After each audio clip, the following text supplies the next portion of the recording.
शायद भूल रही हैं कि आपने मुझसे एक वादा किया था।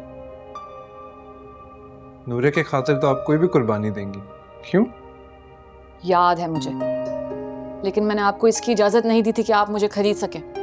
ये बार बार खरीदो फरोख्त का जिक्र करके मुझे आप शर्मिंदा मत करें। मैंने कभी इस तरह नहीं सोचा।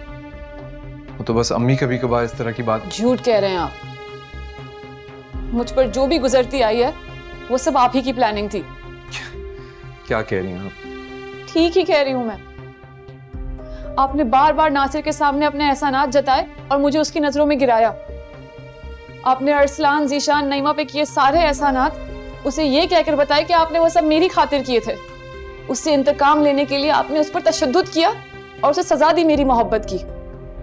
अम्मी, अबू, बहन भाइयों सबको सब्ज बाग दिखाए और उनकी नाकाम हसरतों और तमन्नाओं को खरीदने की कोशिश की, लेकिन आप मुझे हासिल नहीं कर सकते।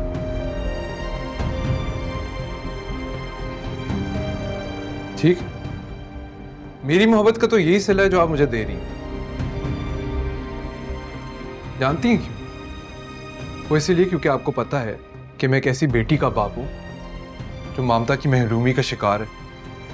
नूरे की खुशियों की खातिर, उसकी इसी महरूमी के इजाले के लिए मैंने आप पे यकीन किया, आपके वादे पे यकीन किया। और आप?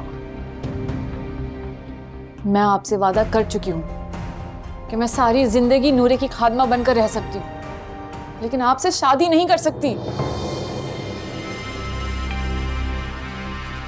क्यों? नासिर की वजह से? प्लीज जीरक साहब, नासिर के नाम को मेरे लिए ताना मत बनाएं।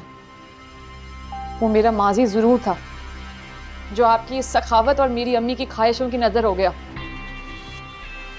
और मुझे इस बात का एतराफ करने में कोई खौफ नहीं है कि नासिर मेरी मोहब्बत है,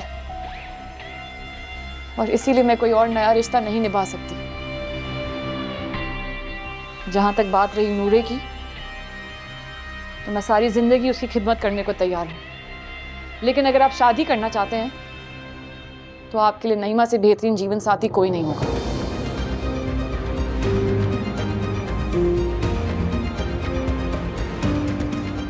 शट अप!